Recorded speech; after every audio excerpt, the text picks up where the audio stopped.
श्रोताओं नमस्कार। महीने का आखिरी रविवार और आज भी प्रधानमंत्री नरेंद्र मोदी ने अपने मन की बात कार्यक्रम के माध्यम से बहुत सारे विषयों पर विचार लोगों के साथ, श्रोताओं के साथ साझा किए और हर बार की तरह आकाशवाणी का क्षेत्रीय समाचार एकांश जम्मू भी मन की बात पर बातचीत लेकर आपकी सेवा में हाजिर है। और आज के लिए हमने जहमत दी है प्रोफेसर दीपांकर सेन गुप्ता जी को, जो कि जम्मू यूनिवर्सिटी के इकोनॉमिक्स डिपार्टमेंट में प्रोफेसर है। प्रोफेसर साहब, आपका आज के इस प्रोग्राम में स्वागत है। धन्यवाद। तो शुरुआत करते हैं आज के इस मन की बात में हुई बातचीत की।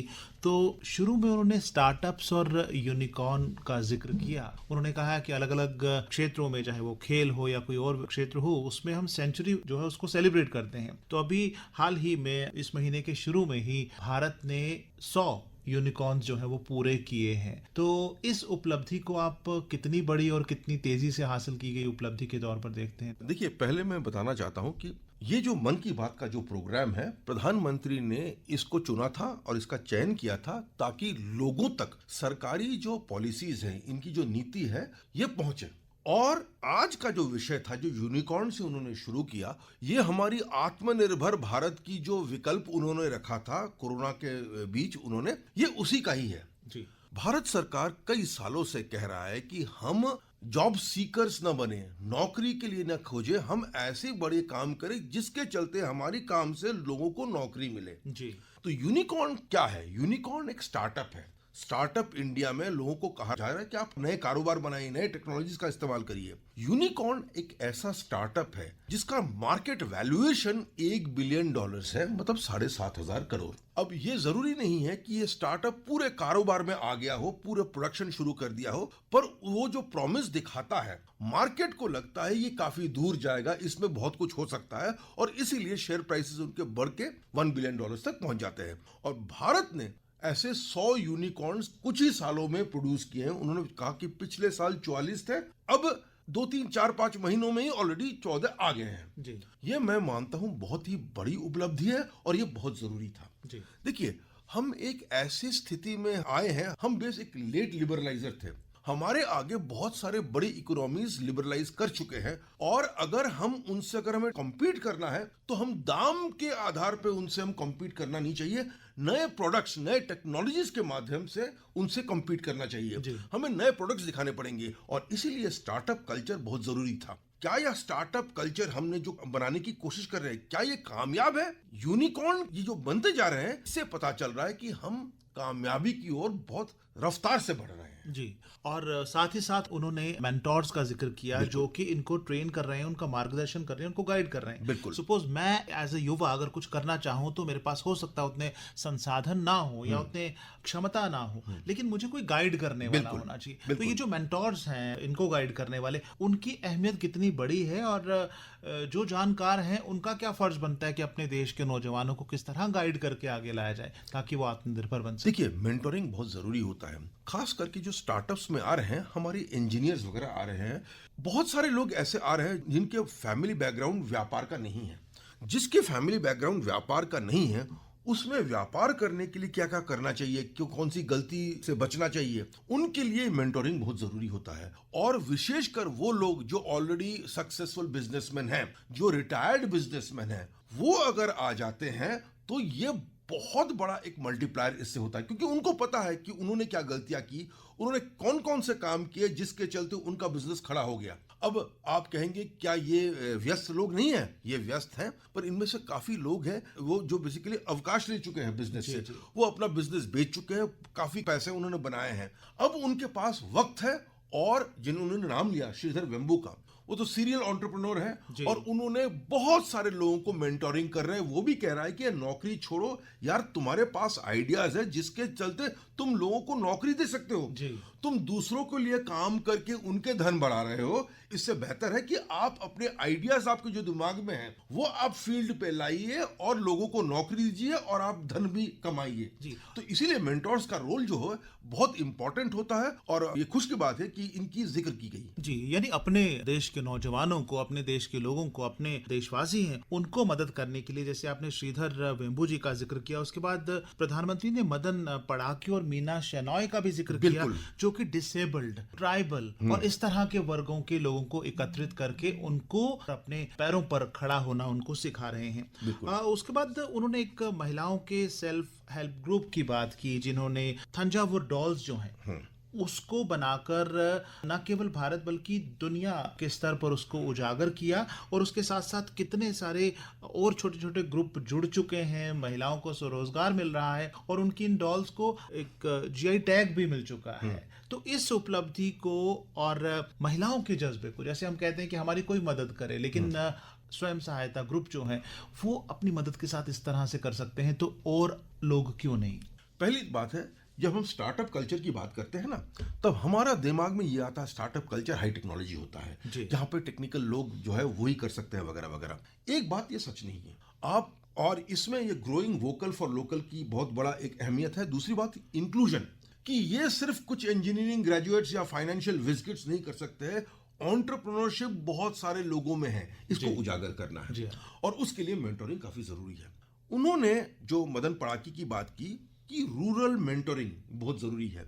मेरे पास बहुत अच्छे अच्छे प्रोडक्ट्स मेरे हो सकता है, पर इसको मार्केट भी करना है, तो प्रोडक्शन से मार्केटिंग तक ये जो लिंक ये कभी कभी बनता नहीं है। मार्केट में मुझे शेल्फ स्पेस मिलना, दुकानों में मेरा वेयर्स दिखना, ये बहुत जरूरी होता है। और यहाँ पे ये आपकी शेनॉय, मदन पड़ाकी, इन लोगों का रोल काफी इंपॉर्टेंट होता है, क्योंकि आप ऐसे लोगों को ला रहे हैं जिसका बैकग्राउंड बिजनेस में नहीं है, वो ऐसे बैकग्राउंड से आते हैं जहां पे इनके खिलाफ काफी सारे प्रेजुडिसेस हैं, इसमें छुपाने की बात नहीं है। अगर जो हैंडीकैप्ड है, समाज उसको किस तरह से देखते हैं हम जानते हैं। महिलाओं का भी ये डिसएडवांटेज है, पर काबिलियत में कोई कमी नहीं है, उनको वो एक्स्ट्रा सहायता चाहिए। अब सेल्फ हेल्प ग्रुप्स का मतलब है एक दूसरे की मदद कर रहे हैं, तो आप उनको राशि तो दे सकते हैं, पर बड़ी बात है उनको जो मार्केट लिंकेजेस देना, ये बहुत बड़ी बात होती है। अब मैं तंजावुर डॉल्स के पास आता हूँ। प्रधानमंत्री जब आत्मनिर्भर भारत की बात कर रहे थे, वो ग्रोइंग वोकल फॉर लोकल की भी बात कर रहे थे, और हमारे देश की जो सांस्कृतिक पूंजी है ये इतना विस्तृत है, उसमें से उन्होंने एक जिले की बात करी और वो तंजावुर। और तंजावुर में एक डॉल होता है जो बेसिकली डांसिंग डॉल होता है, वो एक ट्रेडिशनल नॉलेज है, ऐसी तरह बनाया होता है को लगता है कि हमेशा वो नाच रहा है। अब हमने दो बातें की हैं, इसको हमने ज्योग्राफिकली इंडिकेट कर दिया है। मतलब कोई अगर कहता है ये तंजावुर डॉल है तो ये तंजावुर में ही बनना चाहिए, तो मेड इन चाइना होके अगर कोई कहता है ये तंजावुर डॉल है, वो तंजावुर डॉल इसका नाम नहीं दे सकता। तो हमने एक तरफ से इस उत्पादन को हमने महफूज कर दिया है। दूसरी बात, सेल्फ हेल्प ग्रुप्स के माध्यम से इसको पुश करना, ताकि इसमें जो आय बने ये इन लोगों के लिए बने, ये भी काफी जरूरी था। सेल्फ हेल्प ग्रुप्स के मतलब आप उनको सहायता दे रहे हैं, इसके आप उत्पादन करो। ज्योग्राफिकल इंडिकेशंस का मतलब है कोई भी आके किसी भी देश में किसी भी, वो अगर इसको बना के वो इसको प्रोडक्शन करना चाहते हैं तो इसको तंजावुर डॉल कह नहीं सकते। तो दोनों तरफ से आप इन लोगों को सहायता कर रहे हैं। तीसरी बात प्रधानमंत्री ने कहा, अगर ऐसा कोई प्रोडक्ट आपके आसपास, आपके गांव में, आपके जिले में हो, इसको आप प्रमोट करिए। हाँ, उन्होंने एक सक्सेस स्टोरी बताया और अब ये कह रहे हैं कि हम भी इन और भी सक्सेस स्टोरीज ढूंढे अपने इलाके में। दैट इज वाई मैं कहता हूं ये ग्रोइंग वोकल फॉर लोकल का एक बहुत बड़ा उदाहरण था। और खास तौर पर महिलाओं को जब हम समझते हैं कि उनके लिए काम करना मुश्किल है या कठिन है, लेकिन इस तरह के समूह जो हैं जो मिलकर काम करते हैं, वो अपनी क्षमता, अपनी सामर्थ्य जो है उसको प्रूव करते हैं। और हम कहते हैं ना, जहां चाहे तो वहां रहा है। और ऐसी ही एग्जाम्पल उन्होंने एक और कल्पना की स्टोरी, उसमें उनका जिक्र किया कि वो बच्ची जो बीमार हो गई बचपन में, उसको टीबी हो गया, बाद में उसकी आंखों की रोशनी चली गई, उस लड़की ने कन्नड़ भाषा सीखी, और सबसे बड़ी बात है कि वो उत्तराखंड की रहने वाली थी। तो इस जो एग्जाम्पल उन्होंने दी, उसको आप किस तरह से देखते हैं? देखिए, ये बहुत जरूरी है, क्योंकि हमारे देश में लिंग्विस्टिक, हम बेसिकली ऐसे देश है जहां पे हमारी लिंग्विस्टिक डाइवर्सिटी काफी है, और बहुत सारे राज्यों में ये फीलिंग रहा है कि हम तो हिंदी सीखते हैं पर हमारी भाषा कोई सीखता नहीं है। इसमें इस लड़की की उपलब्धि जो है, जिस बीमार के चलते 3 महीने में कन्नड़ा सीख के एग्जाम में उत्तीर्ण होना, 92 नंबर उनको मिलना, ये बहुत जरूरी है।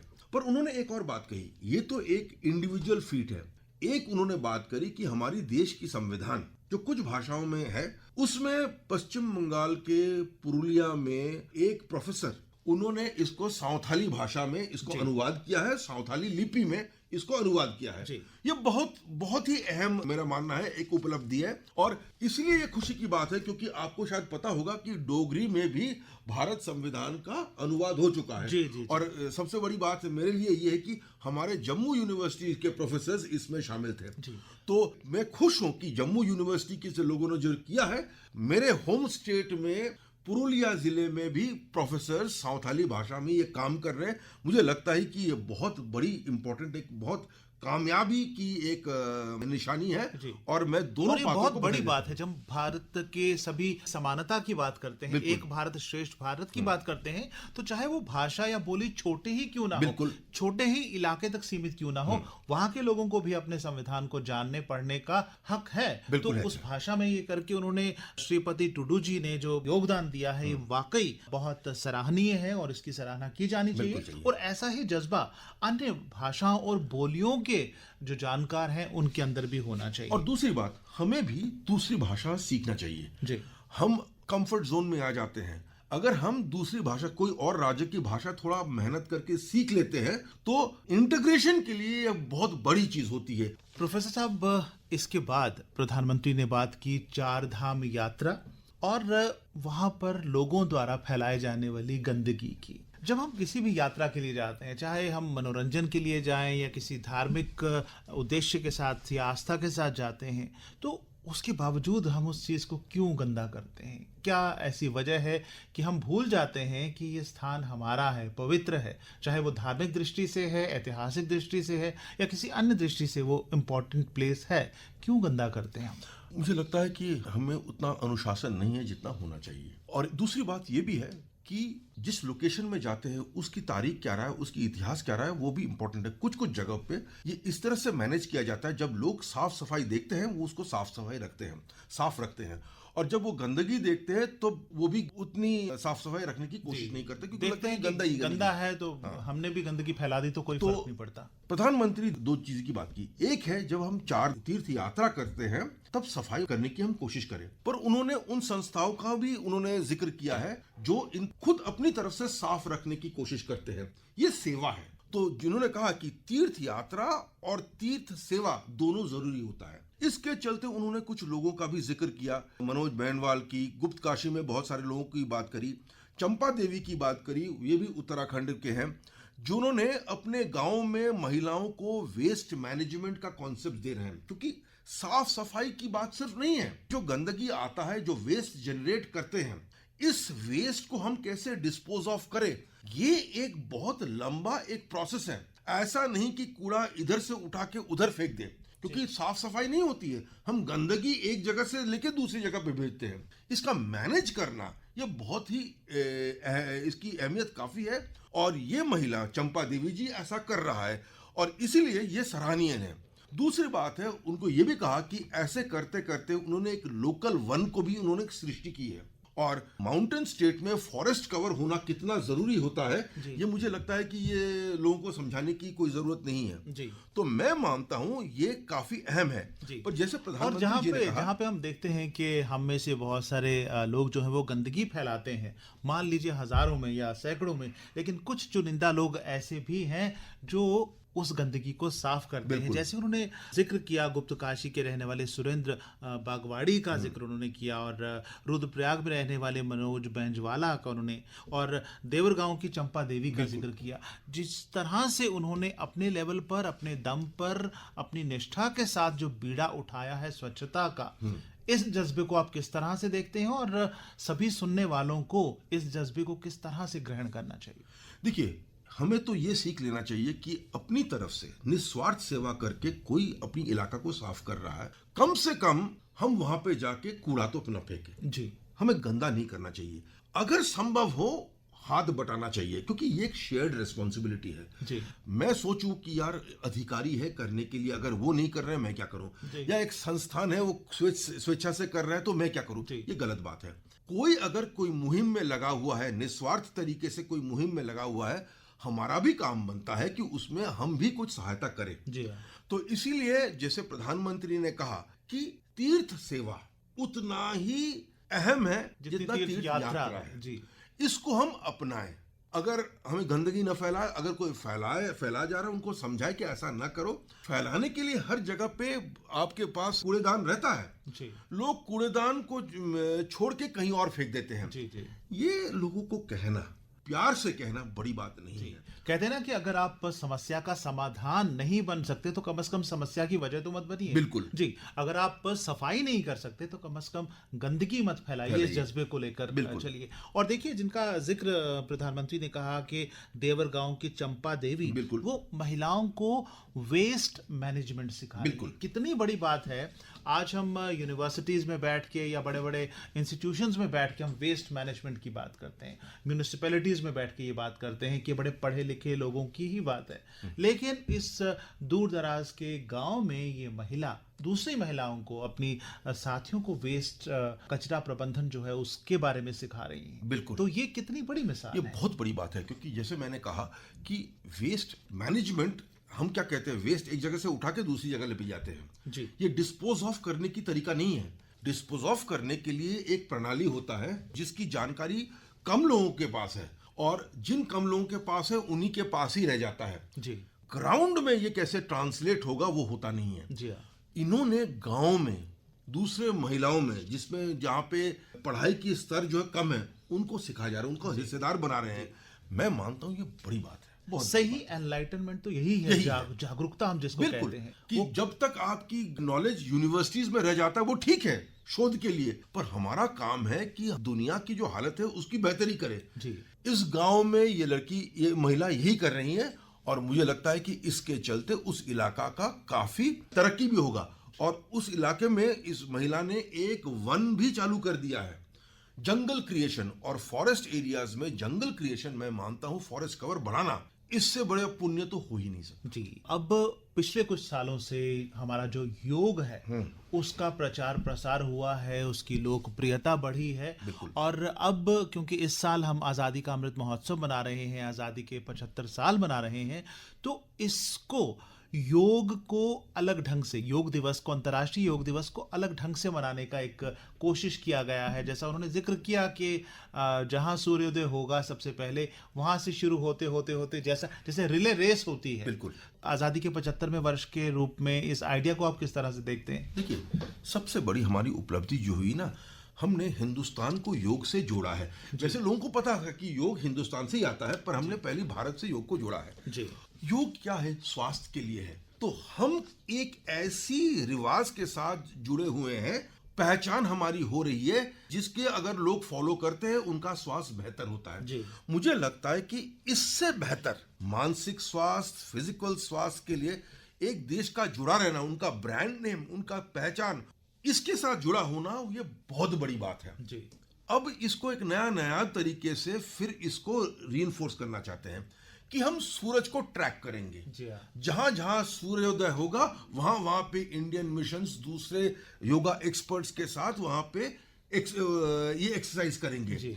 तो ये जो प्रैक्टिस जो भारत के साथ जुड़ा हुआ है और हम दुनिया में फैलाने की कोशिश कर रहे हैं निःशुल्क, जी हम चाहते हैं ये कि और भी ये फैले। जी तो मैं मानता हूं कि हम जो इसको इन्वेस्टमेंट कर रहे हैं, जिसके लिए हमें दुनिया से कुछ नहीं चाहिए, ये हम दुनिया को दे रहे हैं। जी। इसको अपनाने के लिए पैसों की जरूरत नहीं है, हमें कोई पैसा नहीं मिलता है, हमें पहचान मिलती है, जी जिसके चलते लोगों को भलाई होगी। जी। मैं मानता हूं इससे बेहतर कोई प्रैक्टिस तो हो ही नहीं सकता। और देखिए, भारतीयता जो है वो सर्वत का भला, सर्वस्व का बिल्कुल, भला जो है बिल्कुल। वो चाहती। जैसे हम वसुधैव कुटुंबकम की बात बिल्कुल। करते हैं, तो हम पूरी दुनिया को अपना परिवार, अपना संसार, एक कुटुंब मानते हुए सबका भला करते हैं। हमारी प्रार्थनाओं में भी तो जिक्र होता है कि प्रकृति में शांति हो, वनस्पति में शांति हो, जीवों में सौहार्द हो, सभी में प्रेम हो। तो योग के अवसर पर अगर दुनिया को हम ये संदेश दें, आइए हम सभी स्वस्थ रहें, खुशहाल रहें, तो इससे बड़ा मकसद जो है या उपलब्धि जो है योग मनाने की कोई नहीं हो सकती। बिल्कुल। और वैसे भी भारतीय मूल की चीज़ें जो हैं वो दुनिया भर में लोकप्रिय होती जा रही हैं। जैसा प्रधानमंत्री ने जापान दौरे का जिक्र किया, उन्होंने बताया कि भारतीय इतिहास, भारतीय परंपराएं, यहाँ की गाथाएं, यहाँ का जो मान्यताएं हैं वो विदेशों में भी कितनी लोकप्रिय हैं। जैसे रामायण का जिक्र उन्होंने किया और महाभारत का जिक्र किया, और हिरोशी कोइके जो आर्ट डायरेक्टर हैं वो किस तरह महाभारत के दीवाने हैं कि उन्होंने बेसिकली आर्ट डायरेक्टर हैं और उन्होंने महाभारत को किस तरह से प्रोजेक्ट किया है, और आज भी जितने आयोजन या जितने भी प्रोग्राम्स वो करते हैं अपने ही ढंग से उसे पेश करते हैं। बिल्कुल करते हैं। देखिए, यहाँ पे एक बात है, मैं जब रामायण को एनिमेट करता हूँ या महाभारत को एनिमेट करता हूँ, क्योंकि इन डायरेक्टर्स ने वही किया है, एनिमेशन किया है, वो जब मैं एनिमेट करता हूं तब मैं इसको किसी भी भाषा में इसको कर सकता हूं। वैसे आजकल डबिंग तो नॉर्मल फिल्म तो भी होता है, पर एनिमेशन में ये किस देश से आ रहा है, किस नई देश से नहीं आ रहा है, वो बेसिकली उसका अहमियत होता नहीं है। और इसीलिए इसको बढ़ाने के लिए एनिमेशन एक बहुत अच्छा तरीका है। प्रधानमंत्री क्या बता रहे हैं कि जापान में बैठ के, हजारों मील दूर लोग को बैठ के, वो भारतीय संस्कृति के इतने बड़े उपलब्धियों को लेके वो फैलाने की कोशिश कर रहे हैं अपने देश में। हम क्या कर रहे हैं? दूसरी बात उन्होंने कहा, उन्होंने जो उनका रिसर्च आज का नहीं है, 40 साल पहले ये शुरू किया। वो क्या कर रहे हैं? सिर्फ हिंदुस्तान के लिए नहीं कर रहे हैं, जितनी एशियाई देश है उनसे वहां पर वो आर्टिस्ट उठा रहे हैं, और वो आर्टिस्ट वो डायलॉग अपनी मातृभाषा में बोलते हैं। तो क्या कर रहे हैं वो? बेसिकली एक वो रेस्पेक्ट देना चाहते हैं। हमारे एशिया में प्रैक्टिस जापान में हो रहा है, ये अच्छी बात है कि जापानी कर रहे हैं, और ये इनोवेटिव प्रैक्टिस मुझे मेरा मानना है कि हमारे देश में भी हो सकता है। और ये बाय द वे ये एनिमेशन कई बार हो चुका है, रामायण के कई बार ये एनिमेशन कर चुका है, फिर दोबारा कर रहे हैं हाई रेजोल्यूशन में, 4K में कर रहे हैं। तो मुझे लगता है कि यहाँ पे प्रधानमंत्री का इंगित है भारतीय एनिमेटर्स को, जो ऑलरेडी इनको सहायता कर चुके हैं। ये रही बात एनिमेशन की। पर जब एनिमेशन कर रहे थे उन्होंने इंडियन एनिमेटर्स से भी उन्होंने परामर्श किया, और इंडियन एनिमेटर्स ने इंडियन कल्चर के बारे में उनको पूरी जानकारी दी। ये अहम मैं क्यों मानता हूं? क्योंकि हमने देखा है कि पश्चिमी देश कभी कभी जब इंडियन कल्चरल स्टोरीज को वो दर्शाते हैं, तो हमारे कल्चर में एक्चुअली क्या है, क्या क्या करते हैं, उसका सही तरह से विवरण होता नहीं है जी। और जो हिंदुस्तान से देखता है उनको लगता है कि हम क्या देख रहे हैं जी। जापानी जो हमारे आर्टिस्ट हैं वो बड़े संवेदनशीलता की तरह इज्जत देते हुए माइन्यूटली उन्होंने पूछताछ की है ताकि उनसे कोई गलती ना हो जी। हाँ। और उन्होंने तो पूरा घर के रहन सहन, कैसे उठ के धोती कैसे पहनी जाती है, सुबह उठकर प्रणाम किस प्रकार किया जाता है बड़ों को, वो सारी छोटी छोटी चीजें जो उन्होंने सिखाई। आज के इस प्रोग्राम में बहुत सारी ऐसी बातें हमें देखने को मिली डॉक्टर साहब, जैसे कि अपनी दम पर दूसरों की सेवा करना, चाहे वो यूनिकॉर्न्स को या स्टार्टअप्स को ट्रेन करने की बात हो, या फिर स्वच्छता मुहिम किसी को शुरू कर देने की बात हो, और पर्सनल लेवल पर, अपने इंडिविजुअल लेवल पर उन्होंने काम किया। तो अंत में उन्होंने आगरा के कचौरा गांव के किसान कुंवर सिंह की बात की, जिनको अपने खेतों में, आप अक्सर देखिए कि क्वालिटी ऑफ वाटर आगरा में उतनी अच्छी नहीं है, तो उन्होंने उनके खेतों में मीठा पानी मिला, प्योर जो पेयजल जो उनको मिला, तो उनका ये सपना था कि उस पानी को गांव के लोगों तक पहुंचाया जाए ताकि उनको अपने घरों में नलके से ये पानी मिले। आज सरकार तो इतनी बड़ी योजनाएं, करोड़ों रुपए की लागत के साथ योजना चला रही है, लेकिन सराहनीय है उनका योगदान। जो कुंवर सिंह के भाई जो थे छोटे, रिटायर होने पर जितने पैसे उनको मिले, उससे उन्होंने उस स्रोत से पानी सब गांव वासियों तक पहुंचाया। तो ये अपने आप में कितनी बड़ी और कितनी सराहनीय बात है। देखिए, श्याम सिंह जो भाई है वो फौज में थे, पहले देश की रक्षा कर रहे थे। सेवानिवृत्त होने के बाद वो अब गांव का भला कर रहे हैं, अपनी पूरी पूंजी उन्होंने बचाया है, इस काम में लगा रहे हैं। ऐसे लोगों के बारे में हम क्या करें? इतना निस्वार्थ सेवा, पहले जान को जोखिम में डालना, उसके बाद अपनी कमाई हुई पूंजी अपने गांव वालों पे न्यौछावर करना, ये यहाँ पे इतने सारी चीज लोग कर रहे हैं। हमें भी कुछ प्रेरणा मिलना चाहिए, लेना चाहिए, और हमें भी ऐसे कुछ काम करने चाहिए। ये तो है आगरा की बात, बहुत बड़ी बात है। दूसरी थी आंध्र प्रदेश में राम गोपाल रेड्डी, उन्होंने सेवानिवृत्त होने के बाद उन्होंने पूरा जो लाइफ सेविंग्स है 25 लाख, उन्हें बेटियों की शिक्षा के लिए उन्होंने इसको ध्यान कर दिया है। देखिए, सरकार की तरफ से तो इन चीजों पे काम हो रहा है। बेटी बचाओ बेटी पढ़ाओ चल रहा है। पानी का भी काम हो रहा है। जो आपका जो जल संसाधन मंत्रालय, जिसको आप जल शक्ति कहते जी, हैं, जी। वो तो इस काम में लगे हुए हैं। पर ऐसे हमारे नागरिक हैं, वो सरकार के लिए इंतजार कर नहीं रहे हैं। उनमें एक जोश है, वो उनमें आप कह सकते हैं कि उन्माद है। वो इतना इंतजार कर नहीं सकते। सरकार करने से पहले वो चाहते ही ये काम आज हो जाए, जी, जिसके चलते वो अपनी पूरी पूरी जीवन की कमाई हुई पूंजी खर्च करने के लिए तैयार है। इससे बड़ा क्या हो सकता है? जी। इससे बड़ा देश सेवा तो हो ही नहीं सकता। जी।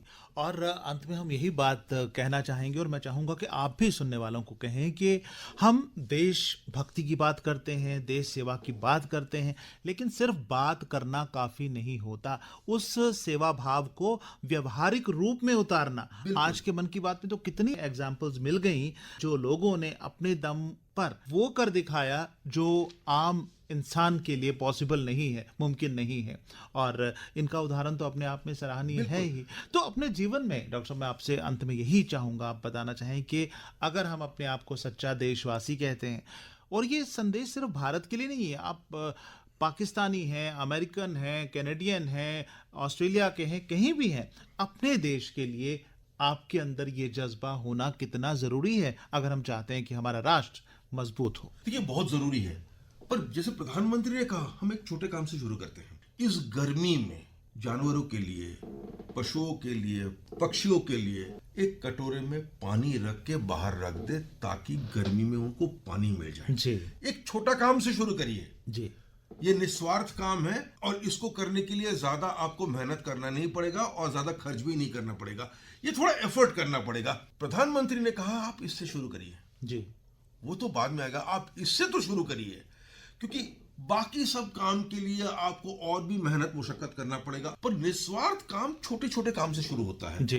तो प्रधानमंत्री ने आखिरी में जो कहा कि इस गर्मी में पशु पक्षियों का भी ख्याल रखिए, उनके लिए थोड़ा पानी रख दीजिए ताकि वो पानी पी सके। जी। मैं मानता हूं कि हम इसी से शुरुआत खत्म कर करते हैं, सकते हैं। शुरुआत करते हैं और खत्म भी इसी तरह से करते हैं।